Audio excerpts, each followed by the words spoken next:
Warriors.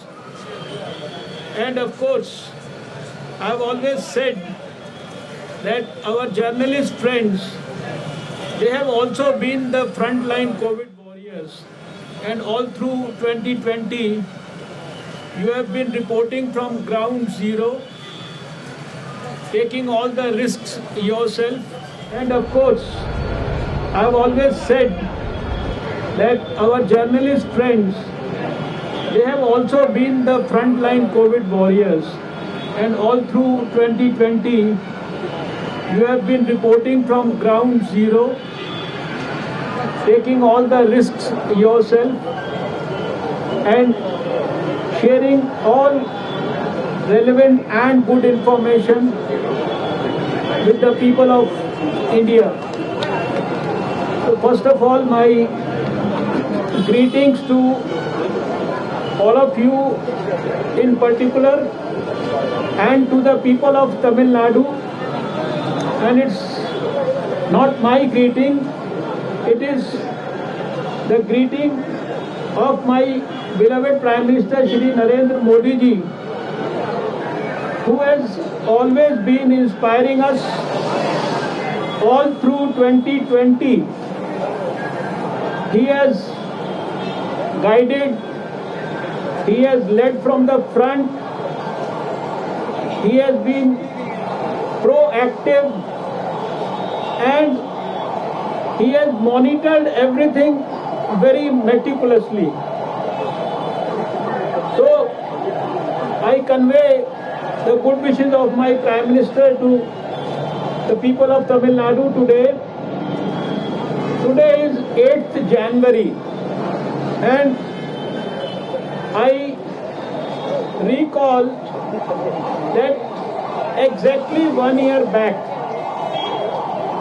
when on 6th of January, the World Health Organization had informed the whole world about the cases of corona which have appeared in China on 31st of December, which were causing pneumonia there.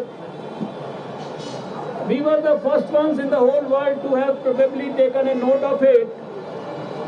And on 8th of January 2020, we had called our meeting of experts in the health ministry. So it is full 1 year now since we had responded to the news of COVID outbreak in the whole world. 2020 has been a year where virtually everyone rose to the occasion. The central government, under the leadership of Prime Minister Narendra Modi, it was a whole of government approach, it was a whole of society approach. Every state government, all the health ministers, performance, exemplary dedication and commitment. And in 2020 we could see that on most of the fronts, on almost every front, with the help of medical professionals and scientists, we could do extremely well. And the performance of 2020 on the COVID front for the whole of the world, and then you can compare it with India, highest recovery rate, lowest fatality rate, out of something like 1 crore, 4 lakh patients who got affected with COVID, more than 1 crore, almost all of them literally have recovered and gone back home. And in the last 1 year you have seen, we started our journey with one testing lab. And today when I talk to you, after exactly 1 year, we already have 2,000 300 laboratories in the whole country. We are exporting PPE kits. We have the capability now to be able to export N95 masks, drugs, ventilators, everything that people used to talk towards the beginning of the pandemic in India as so-called shortages which we were importing, including of course the testing kits, which we are producing almost 1,000,000 testing kits a day now.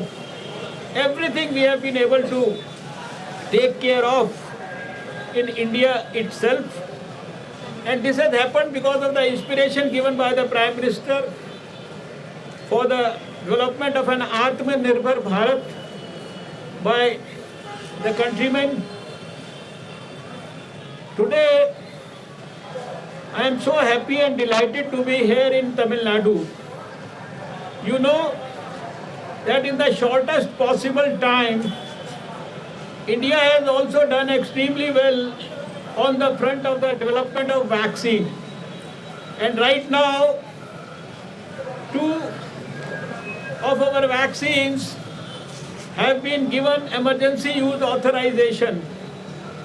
And we are in the process of ensuring that in the next few days or so, in the near future, we should be able to give these vaccines to our countrymen, starting with, of course, prioritizing those who are most at risk, our health professionals, healthcare workers in the public and private sector, followed by frontline workers, our police, our army people, our paramilitary people, our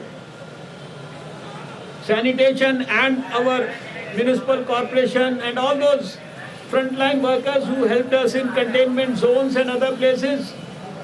And then of course, in the next stage, we'll be taking up the people above 50 years of age, and then of course, less than 50 with comorbidities. You are already aware of the scheme of things that have been discussed with all of you earlier also, to ensure that in a country as vast as India, with a population of 1.35 billion people, everything is done smoothly, meticulously, without any glitches. We started preparations for the impending vaccination drive against COVID almost 4 to 5 months back, when the Prime Minister had constituted an expert group, national expert group for vaccine administration. Our people in the Health Ministry, along with others, and in consultation with the stakeholders in the states, we have been working day and night to formulate guidelines, to work out the minutest possible details, and also to ensure that every detail is conveyed to the people at the grassroots level, starting from the national level to the grassroots level. Lakhs of healthcare workers have been trained adequately. The process continues, and we are using the we are having technology, electronic intelligence network. We earlier used to have a eWIN platform, which we have converted into a CoWIN platform now. eWIN was electronic vaccine intelligence network, and now we have this CoWIN. Earlier, during the routine immunization program, we were only tracking the vaccine along with its place and the temperature on which it is being stored or maintained. But now it is also tracking. The new CoWIN platform is tracking the details of the potential beneficiary, the place where he is likely to get the vaccination, and then pre-vaccination and post-vaccination, including giving him an electronic certificate, following up with him for the second dose through detailed text messages, reminders. So it's a very detailed exercise, and it's almost a 150-page document that we have shared with the states for all the details to be shared with the people who are going to make it successful. The present exercise that's happening today is a national dry run. You can call it a sort of a mock exercise for ensuring that we are thoroughly prepared about it. And you are all aware by now, we had started with 4 states in the beginning and a few districts towards the fag end of December 2020. And then taking some inputs from that, we had put some amendments in our guidelines also. Then on 2nd, also we did this dry run in almost 125 districts of the whole country, and then following upon that, today it is happening all over the country except 3 states which have done it earlier. I was privileged to have visited and seen from close quarters the nitty-gritty of this in the capital of India on 2nd of January. And today I chose to be in the southernmost part of India, in one of the southern states, Tamil Nadu. And I can only say with conviction, and I would like to place on record my sincere most appreciation for the good work that has been done by Tamil Nadu.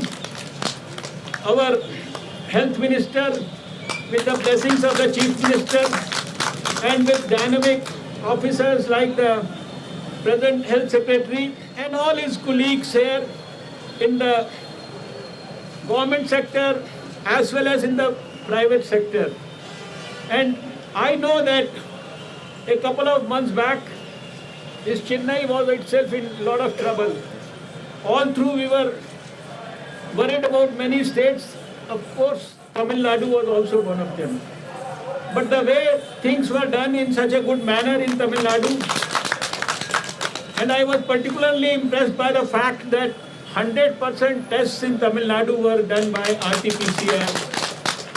And meticulous planning about testing, tracing, management, treatment, and while being treated in the hospital, so many good things have been happening which I had heard, but today I was fortunate to have a glimpse of many of those things. And that's why I had asked the minister. He said now we are having less than 1,000 cases, sometimes 700, 800, and yesterday probably it was something like 800.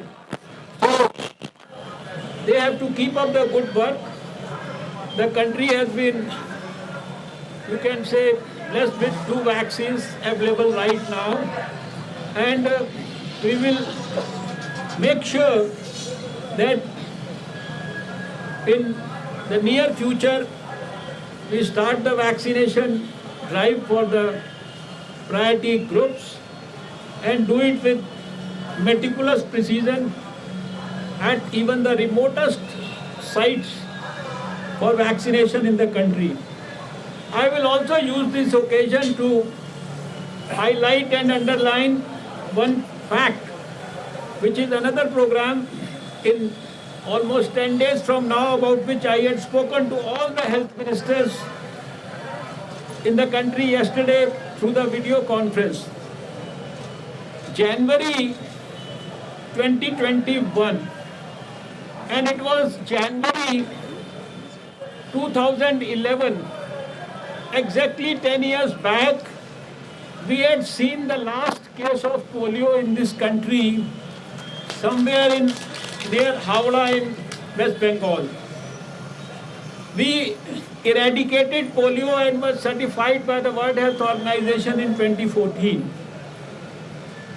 Today, in spite of the fact that virtually all the countries in the world have eradicated polio, but two of our neighboring countries still have cases of poliomyelitis. Today, in spite of the fact that virtually all the countries in the world have eradicated polio, but two of our neighboring countries still have cases of poliomyelitis, the P1 strain, and the number is significant. Because of the presence of the P1 polio virus in two neighboring countries, our population always remains at risk. So the National Expert Group on Immunization, in consultation with the international health authorities, we have decided that on 17th of January, we are going to have our national immunization days for polio, which will run for about 2-3 days. The first day will be dedicated to every mother taking a child to the polio kendra for vaccination, followed by another 2-3 days when we go back and search for those left out children in the community. This is very, very essential to ensure that we are able to maintain the overall immunity level of our country, particularly pertaining to poliomyelitis.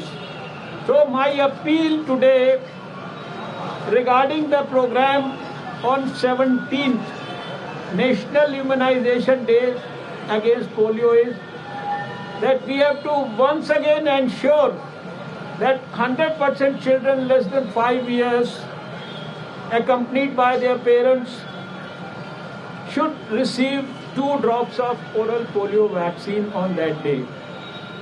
And I am sure that not only the country, but of course Tamil Nadu, you have a very robust health system. In the country also we have shown time and again our competence through the universal immunization program, through the measles and rubella immunization program, one of the biggest in the whole world that we had undertaken in recent years, by having eradicated diseases like smallpox and polio from a country as vast as India. So we have the capability, we have the experience, we have the vision, and we have the great leadership of a very dynamic Prime Minister, Shri Narendra Modi ji. I am sure we are going to perform well on that front also. And regarding the COVID vaccination, which will start in the future, near future time, I would request the non-government organizations, NGOs, more particularly the ones working in the field of health, and of course our young workers involved with organizations like NCC, NSS, etc., to help in the smooth conduct of the COVID vaccination program and the mobilization of the potential beneficiaries in the best possible manner. So I am sure all this is going to happen very smoothly all across the country. And once again, I would like to thank Tamil Nadu for making arrangements here for me to be able to see some of the proposed vaccination sites for COVID. This is the first site that I have visited, and I find that the arrangements have been made as per the guidelines given by the Government of India. And I would request that the Minister should, in the coming few days, personally ensure that everything is carefully, most diligently monitored. Once again, I convey the good wishes of my Prime Minister for all the people of Tamil Nadu. Thank you, my COVID warriors, my dear journalist friends from Chennai. Namaskar, Jai Hind. So how do you think about vaccination politicized? तो स्वास्थ्य मंत्री doctor Harshvardhan को आप सुन रहे थे। तमिलनाडु में चेन्नई के राजीव गांधी अस्पताल में डॉक्टर हर्षवर्धन ने ड्राई रन से पहले पूरा जायजा लिया। पूरा जायजा लेते हुए उन्होंने सुनिश्चित किया कि क्या इस ड्राई रन और जब फाइनल वैक्सीनेशन होगा तो क्या तमिलनाडु के 38 जिले इसके लिए पूरी तरीके से मुस्तैद हैं, तैनात हैं। और साथ में आपको बता दें कि हर्षवर्धन के साथ राज्य के स्वास्थ्य मंत्री भी मौजूद थे।